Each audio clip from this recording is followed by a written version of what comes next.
I don't know about you two, but I need to do a lazy video. So I'm going to sit here on my fat ass and film. That sounds great. Don't you think, Shiva?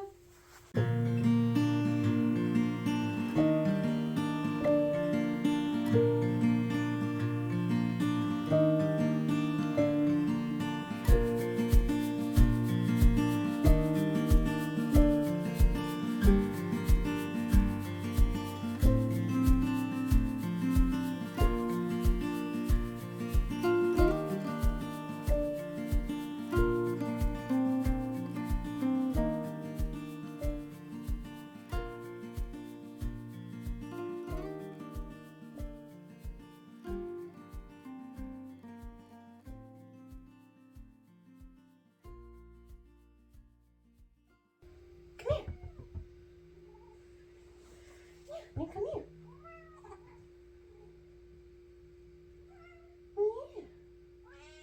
Well, you can be a part of it. You're part of the homestead.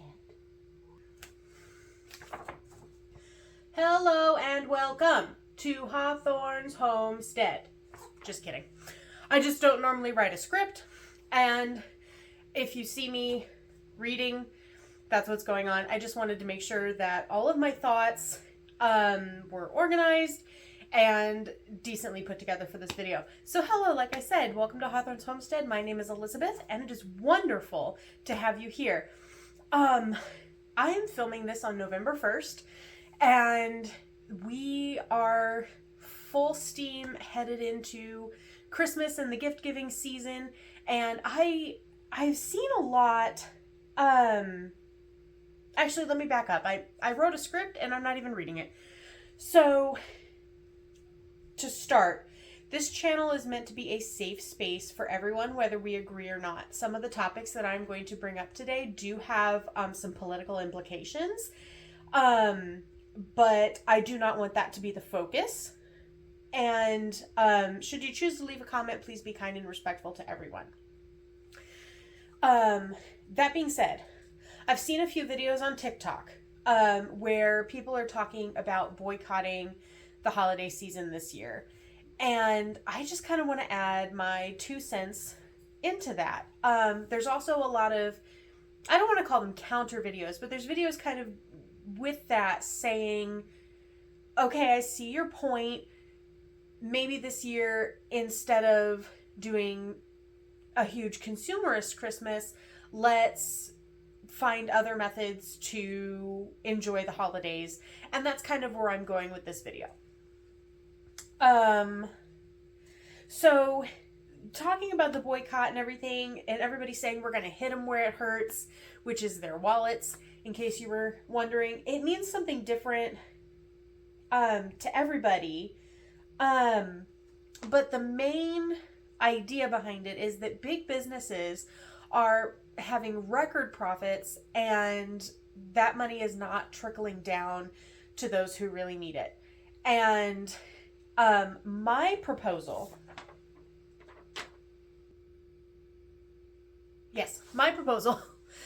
excuse me, is to try to have a Christmas that is handmade, thrifted, small business focused. But first, I kind of want to give you a little background into my Christmas related history and just where I'm coming from versus where I'm going. I think it's very important. And I say Christmas in particular because both of my parents were very into Christmas. In fact, my dad would tell my mom every year, you cannot decorate the main floor for Christmas until November 1st, because he would not let trick-or-treaters come to the door with and sing Christmas inside. That didn't make sense. She would, however, start decorating the upstairs. And it was a very consumer heavy Christmas. My dad had a lot of health issues and would specifically say, you know, I don't know which Christmas is going to be my last. So he would go all out every year.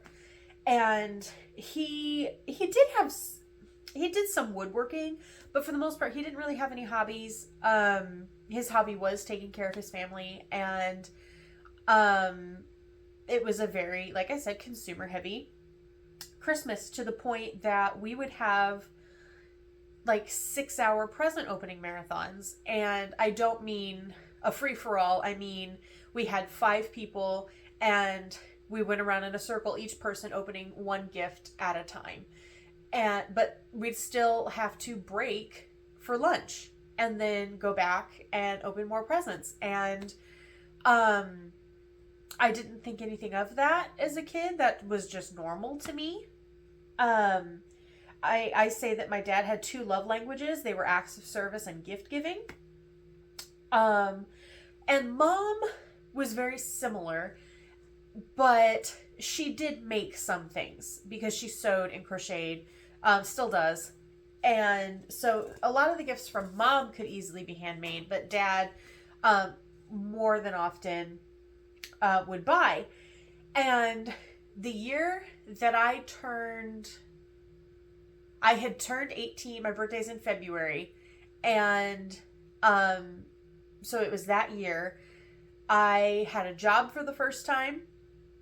It's just a little part-time job at a clothing store, no big deal, but we were struggling a little bit financially that year, and Dad kept saying, guys, I just need to warn you, Christmas isn't going to be as big this year as it has been in the past. And, I don't have any younger siblings.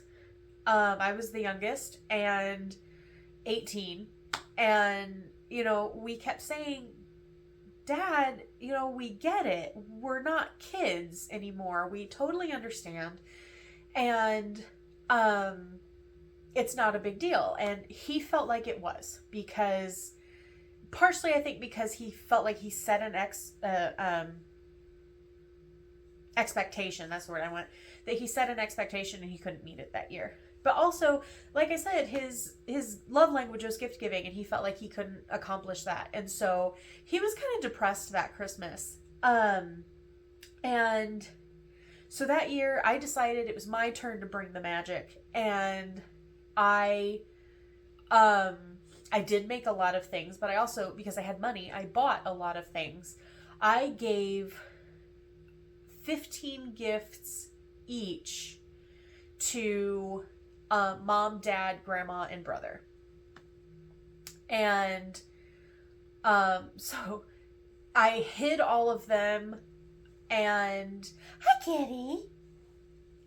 I hid all of them, so Dad had absolutely no idea, and I waited until he went to bed on Christmas Eve, and I took them all downstairs. So he came downstairs in the morning and saw all of these extra presents under the tree, and he was just like, where did all this come from? And, my mom just said, your daughter did this. And it became later referred to the year that I saved Christmas. And at the time, the way that we were living and the way that we felt about things, I think that was very valid. But the way that I feel now about consumerism, about gift giving, and about things like that, I definitely, like I said, at the time it made sense. And it doesn't as much anymore, and I'm going to get into that. But gift giving season puts so much pressure on people, not just to give a gift, but give the perfect gift. And for that matter, give lots of perfect gifts and spend lots of money. And it just does not have to be that way. And our culture tells us that if you don't spend the money, you don't love the person. And that's simply not true. Humans have been giving each other gifts since time immemorial, and only recently did they have to start putting it on credit cards. So this year, my proposal is a homemade, thrifted, small business focused Christmas for gift giving.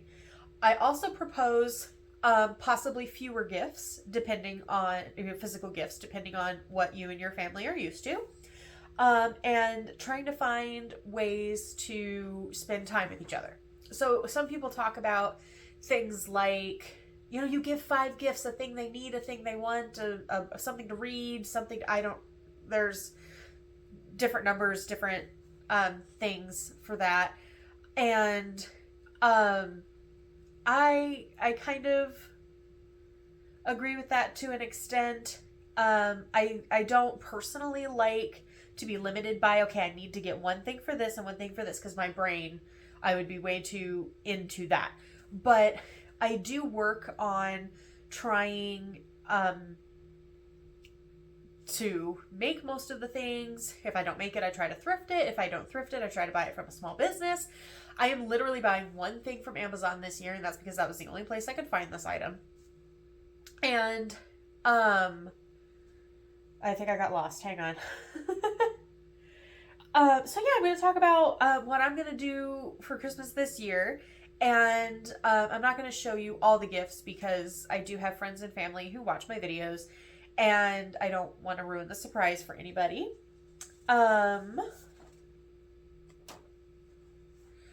Also, a note. This is not necessarily limited to gift giving. This is also decor. And I very much feel that you can have a maximalist looking Christmas without spending a ton of money and without going to, let's say, Target and buying everything that's hot this year and then getting rid of it because you didn't like it. You only bought it because it was what everybody wanted this year, if that makes sense. So first, we're going to talk about handmade. So the first question that I will pose to you is, what are your hobbies? I'm fortunate enough. I knit, crochet, spin, embroider, paint, draw, and bake. Those are just kind of the main things that I do. I also do some general crafting and stuff. So I'm very fortunate that the things that I enjoy doing lead to a finished product that I can then gift to somebody. So what do you do that could possibly be used to make an item? One of the easiest things you could do is puzzles. You could buy a puzzle, put it together, glue it so that it stays together, and put it in a frame. You've just given art that you've put your time into without necessarily feeling like you need talent to actually do art. Please don't take that offensively. I think it's a wonderful gift idea, even if my verbiage just then kind of sounded like I looked down on it. That was not what that was. Soap making. And for that matter, so depending on how you do your soap making, you can buy like a soap base and put it into molds with different scents and colors and fun things like that. And that's great. Or you can make soap completely from scratch, which I have tried and personally did not enjoy doing because I did not enjoy working with the lye. So if that's kind of where you're at, I'd go with the soap base. Or there are like books and posts on blogs and everything everywhere of different beauty products that you can make for yourself or for your friends and family. Bath salts, sugar scrubs, just lip balm, even if you want to get really industrious. It's everywhere, and it can be really simple, and it can be a fantastic gift. Scrapbooking. You could turn that into a gift. You could take a trip with a friend and then take all the photos and everything and make a little scrapbook and give them the scrapbook. You can also do scrapbooks online now. I don't remember the website that I've used in the past. I do remember it was very expensive, and I always waited until they gave out coupons all the time. So I waited until I got a really good coupon. So that could be something that you start earlier on in the year, to wait until you get a really good coupon. Ceramics. If you have access to a kiln, you could do, like real ceramics, or you could do sculpting. You can get air dry clay or oven baked clay, and you can make little things. Oh, I meant to grab, because I have a friend who's done that for me in the past, and I have some great little gifts that she's made me out of just an oven baked clay. Candle making. You can thrift vessels, pour in your wax, or you put in your wick and you pour in your wax, and that's it. Oh, I mean scents and stuff as well, of course. But you can also repurpose wax from old candles. One idea that I came across that I had never really given any thought to was poetry.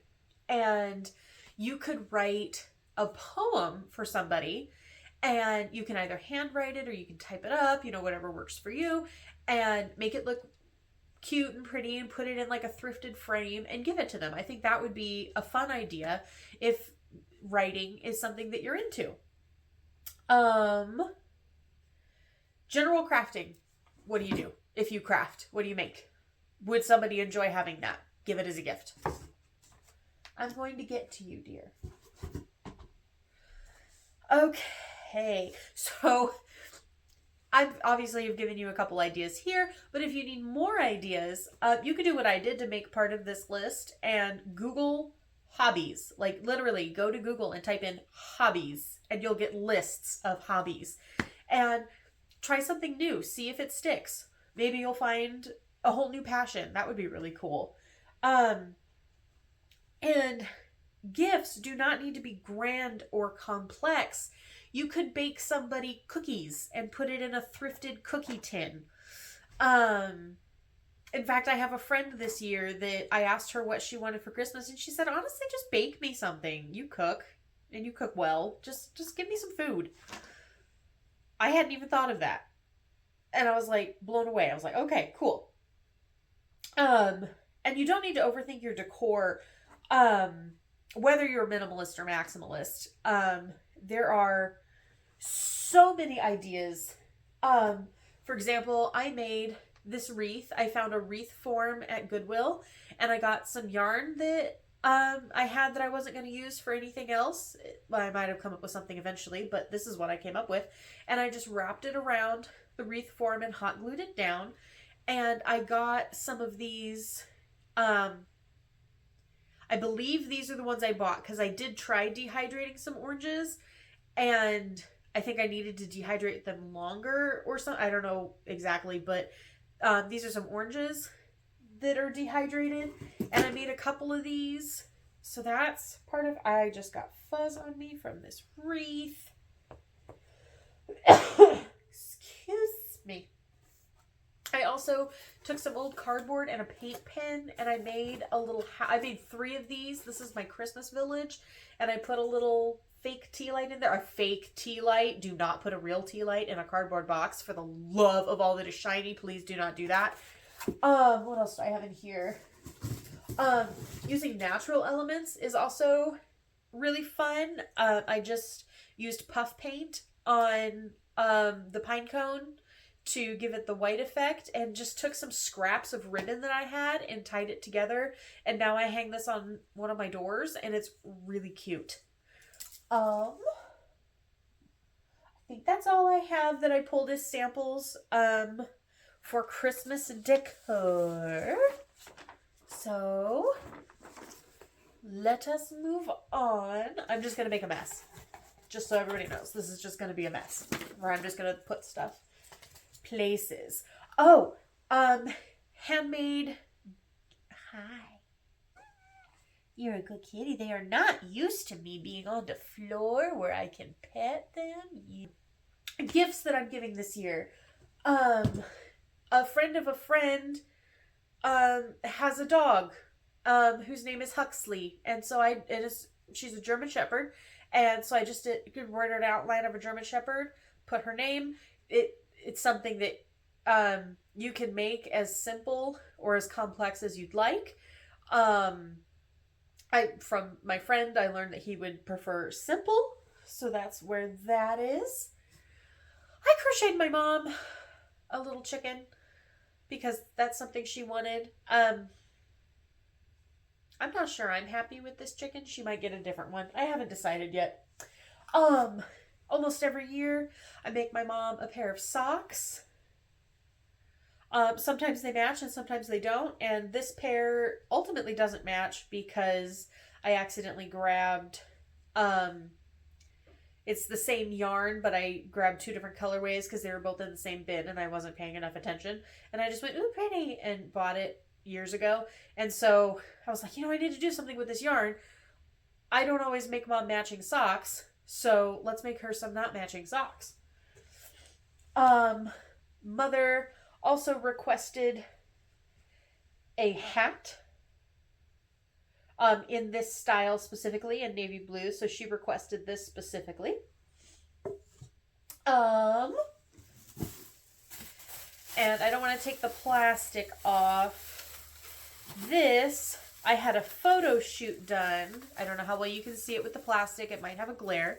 I'll try to, if it has a glare, I'll try to put some B-roll in so you can see it a little bit better. This is a photo from a photo shoot I took with me and my dog. And I had this printed, and that's something she's getting for Christmas. I crocheted a sweater shirt situation. It's short sleeve, obviously. Something springy. These are definitely her colors. I'm more of an autumn, personally. Oh, and then my aunt wanted a pair of mitten ornaments.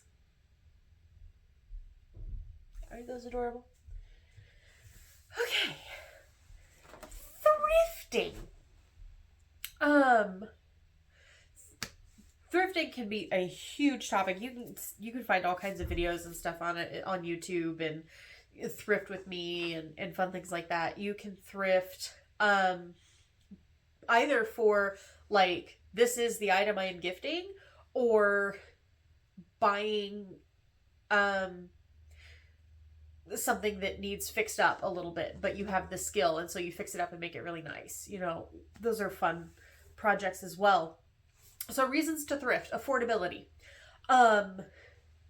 You can often find incredibly nice things at thrift stores, even brand new items, and they're essentially marked way down.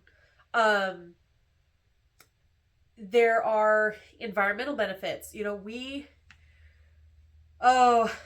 not get political, to not get too far into this, I could just say the word consumerism and move on. But that whole thing that you hear all the time where we have one planet and we're using it like we have 6 planets, and we can't be doing that. So we'll just leave that at that. Craftsmanship. Things are not made like they used to be made. They are now made very cheaply, and just to be is a throwaway culture situation. So finding older things, a lot of times the craftsmanship is by far superior. Reasons not to thrift. This is something, because thrifting and antique shopping has been something that my family has done for a long time, was new to me. So, but I want to address it because I think it definitely has merit. If the receiver would not like a thrifted item, you don't necessarily have to tell them, but if they ever found out and they thought that was extremely tacky, know who you're giving it to. And past me would have said, well, then that person doesn't deserve a gift. That's not necessarily true. For example, I have a friend who has severe OCD and really struggles with pre-owned items because they make her feel unclean. Like, even walking into a Goodwill, she has to take a shower after. So, that would be an excellent reason. I will never buy her a thrifted item unless it's something that I could clean extremely well. The other reason not to thrift that I have on here is because it can be very time consuming to find the good gifts, because a lot of what goes to a thrift store, some of it's, especially places, like, there's a difference in my mind between thrift stores and antique shops. And thrift stores thrive on donations specifically. In antique shops, people often have booths and are trying to sell things. that are higher quality and try to get more out of them than like a thrift store is. So, thrift stores can be very cluttered, and there can just be a lot of stuff there. And if that's something that you find overwhelming, don't do it. It's that simple. I also have some tips and things to avoid. So you want to make sure that the item is in really good condition. No stains, chips, cracks, or missing pieces. I personally would avoid puzzles and well-loved games. Excuse you. If it's still in its original wrapping, go for it. But if it's not, it could easily have missing pieces. Especially with a puzzle, there's like nothing more frustrating than like one piece missing. Definitely avoid beauty products. You have no idea. Just avoid beauty products. A suggestion: try to make a plan early if you can. If you know something specific that you think that person would enjoy, don't try looking for it at the last minute, because you won't find it. So make a plan, go thrifting every so often, see if you can find it. And clean items thoroughly before gifting. So if you are, sorry, I keep adjusting my glasses. It's annoying even me. Where to buy? Like if you're new to thrifting, or you want to give it a try this year or whatever, where do you get thrifted items? So you can buy things online from eBay. Etsy has pre-owned items, antiques and things like that. Facebook Marketplace, garage sales and estate sales. Backtracking. The good thing about Facebook Marketplace is if you are looking for a specific item, you can search for that item. Garage sales and estate sales. Thrift shops, antique stores. As I mentioned, I do think there is a difference between thrift and antique. And there are definitely stores that kind of blur those lines. But antique is definitely if you want an older, higher quality item where they know what they have and they want what it's worth for it. Whereas a thrift shop is where you're going to get dirt cheap. That's a personal opinion. I did not actually Google the definition of those two things. That's just in my experience. So one idea that I have in reference to this is gift giving or gift criteria. Thrifting can be an absolute free-for-all. There's just so much stuff out there, and you could easily become overwhelmed and have way too many options. So if you have a list of your criteria, you can narrow it down. And everybody's criteria is different. It can include things like I've already mentioned, making sure there's no stains, no chips, no cracks, nothing like that. It could also be, I am looking for this type of item, or like for my mom this year, I knew I was looking for a basket and a mug, because I want to put together a hot chocolate basket for her. And she is more of a teacup person. So when I saw this teacup mug and it's in her colors, I was so excited. But I knew that this would be perfect because of my gift giving criteria, that I knew what I was looking for. I wasn't necessarily thinking I'm going to find a teacup mug. I'm going to find a mug. I want it to be in colors that she would enjoy or have a motif that she would enjoy. I could find something plain, but I'd like it to be something more interesting. And I found this, and it was in good condition. Perfect. Matched all the criteria.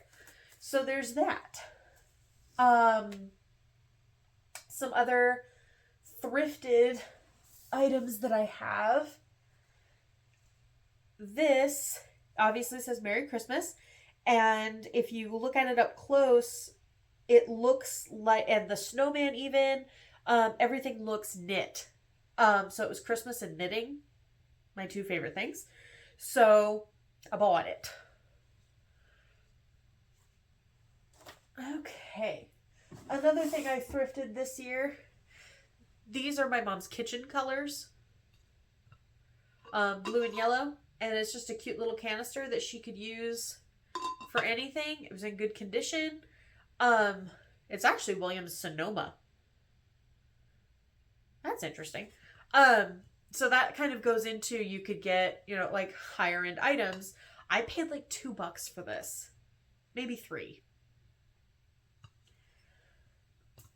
Okay. Back to the list. So I also mentioned small business.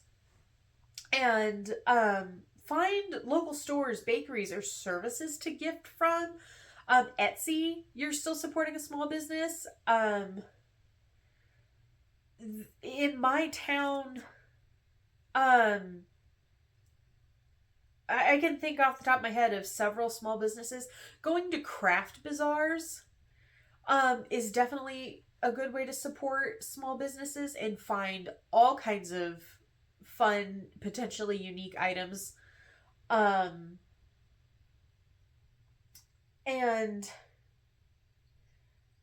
I feel like there is so much information out there about that. I don't have a whole lot to say that is a unique perspective there. So I'm going to kind of leave that a little open-ended. And finally, the last thing that I wanted to mention was definitely that gift of your time. And last year, we did something a little new for Christmas in the family. My grandmother's gone. My dad is gone. I don't have a solid relationship with my brother. And I told Mom that what I really wanted was for her to come visit me in the morning and then go visit my brother in the afternoon. And everybody agreed with that. So Mom came in the morning. We had breakfast. We opened our presents. And then we kind of sat there and looked at each other. We were like, we still have a couple of hours. What do we do? And we just hung out. We watched a movie and nothing, nothing crazy. But this year I wanted, I lied now. I just realized I lied. I have bought 2 things on Amazon for this Christmas. Because the second thing that I bought is a Christmas trivia game.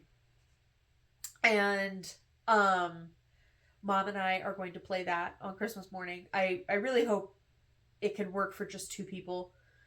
I don't remember if it said how many people you need to play it, but we'll make it work. We'll just ask each other the questions and we'll just have a great time. It'll be fun. So yeah, that's kind of everything. Just, I don't want people to give up on joy and the joy of the holiday season, because there are enough struggles going on right now that we need that. We need the community. We need the love and everything. It's something that I don't think we should give up entirely. But I do agree that it's something that we could edit. And I have, History Channel did a history of Christmas, a documentary. It's actually fairly short. But if there's one thing I've learned from watching that, it is how much this one holiday has changed over the centuries. And it started as a really raucous Mardi Gras type affair. And started in Rome with Saturnalia, and eventually became Christian. And of course, the Norse were celebrating Yule. Just a big feast, party type atmosphere for centuries, and then it became Christian. And what does that mean? And what is each different version of Christianity think it means? And the Puritans tried to do away with it entirely, and then I watch this every year, that's why I know all this. And then we had the early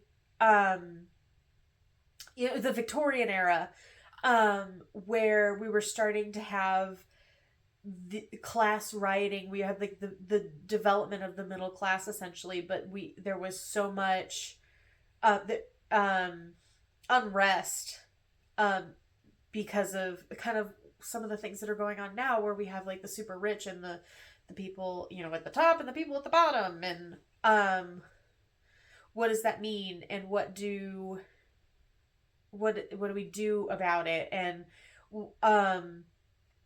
it of course was Charles Dickens who wrote A Christmas Carol around that time, and kind of showed what Christmas could be, and then it became this time of joy and giving, and of course then Christmas changed a little bit again when Clement C. Moore, I think it was Clement Moore, yeah, pretty sure it was Moore, who wrote The Night Before Christmas, and it basically invented Santa.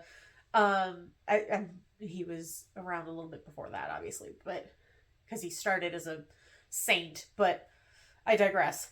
And maybe it's time for there to be another shift, and we can take control of that shift.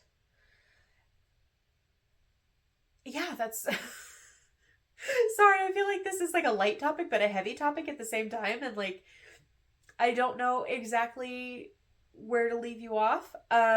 So I guess here's as good a place as any. If this is something that you enjoyed, please consider liking and subscribing. I do plan on after Christmas showing more about some of the gifts that I gave, and just adding a little bit more to this topic maybe. I very much felt like, obviously I took the time to write a script, but I also very much felt that it was this idea that just exploded in my mind instead of coming to me slowly. So I don't exactly have plans of where I'm going with it. So I'm going to be just as surprised as you. So like I said, like and subscribe and see where this is going. Thank you so much for watching, and I will see you next time.